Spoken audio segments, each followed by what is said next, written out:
Audio Jungle.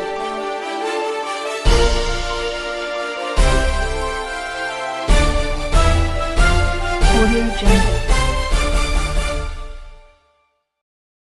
Telangana పాలన నడుస్తుందని ఏదైతే మన రేవంత్ రెడ్డి గారు చెప్తున్నాం, అది రేవంత్ రెడ్డి గారి పాలన కేవలము ధనవంతుల కోసమే తప్ప అది పేదల కోసం కాదనే విషయం 2 రోజుల ముందు నుంచి తెలుస్తుంది.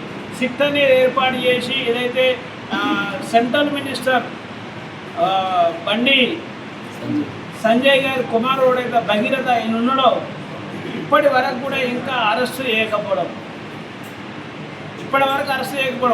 నీకు తెలుసు మీడియాలో అందరికీ ఎవరైనా సామాన్యులు కనుక ఒకవేళ అలాంటి తప్పు చేస్తే ఇప్పటి వరకు తీసుకుపోయి ఎన్కౌంటర్ చేసే పోలీస్ డిపార్ట్మెంటు ఇంకా కనీసం ఇప్పటికీ ఎందుకు అరెస్ట్ చేస్తలేదనేది బహుజన్ సమాజ్ పార్టీ ఈ విషయాన్ని పోలీస్ డిపార్ట్మెంట్ను కూడా అడుగుతుందన్న విషయాన్ని స్పష్టం చేస్తాం.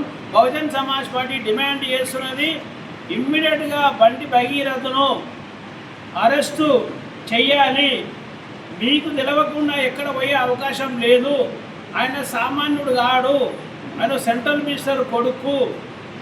ఇంకో విషయం కూడా చెప్తున్నాం రేవంత్ రెడ్డి గారికి బహుజన్ సమాజ్ పార్టీ తరఫున ఏం చెప్తున్నామంటే, సామాన్యుల మీద ఇట్లాంటి ఇన్సిడెంట్ జరిగితే కొన్ని 2-3 రోజులు చర్చ జరిగే అవకాశం, కానీ సెంట్రల్ మినిస్టర్ గ్రామానికి ప్రతి మనిషికి ఈ సమాచారం చేరుతుంది.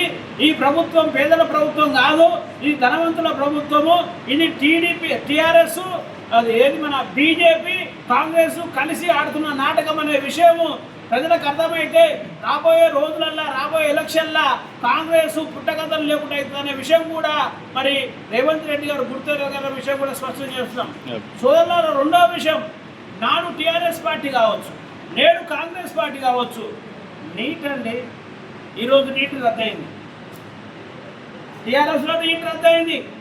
లక్షల మంది విద్యార్థుల జీవితాలు ఆగమని ఈరోజు కూడా టీఆర్ఎస్ నీట్ రద్దయింది. అలా కాంగ్రెస్లో 22 లక్షల మంది పిల్లలు ఎగ్జామ్ రాసి లక్షల రూపాయలు వాళ్ళ జీవితాలు మొత్తం కూడా కేవలము ప్రైవేట్ ఇన్స్టిట్యూషన్లు ఏది గుజరాత్లో లీక్ అవ్వడం వల్ల ఈరోజు లక్షల మంది జీవితాలు మొత్తం కూడా సర్వనాశనం అయ్యే అవకాశం ఉన్నది.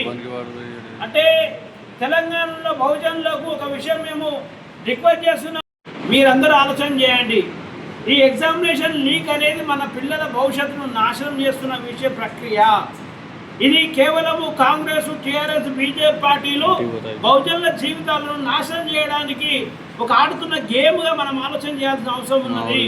లేకపోతే అగ్రవర్ణాల చేతిలో ఏదైతే ఎడ్యుకేషన్ నడుస్తున్నాయో వాళ్ళు మొత్తం కూడా డబ్బులు సంపాదించుకోవడానికి ఇది మన పిల్లల భవిష్యత్తును అడ్డం పెట్టుకొని ఆడుతున్న డ్రామాగా లేకపోతే ఇదని విషయం స్పష్టం చేస్తూ ఈ విషయంలో ఇమ్మీడియట్గా కాంగ్రెస్ పార్టీ ఎవరైతే లీక్ చేసిరో వాళ్ళని ఇమ్మీడియట్గా అరెస్ట్ చేసేసి మరి దానిపై తగు చర్యలు తీసుకోకపోతే మరి రాబోయే రోజులలో బహుజన్ సమాజ్ పార్టీ ఈ విషయంలో తీవ్రమైన ఆందోళనలు చేస్తుందనే విషయం కూడా మేము స్పష్టం చేస్తున్నాం.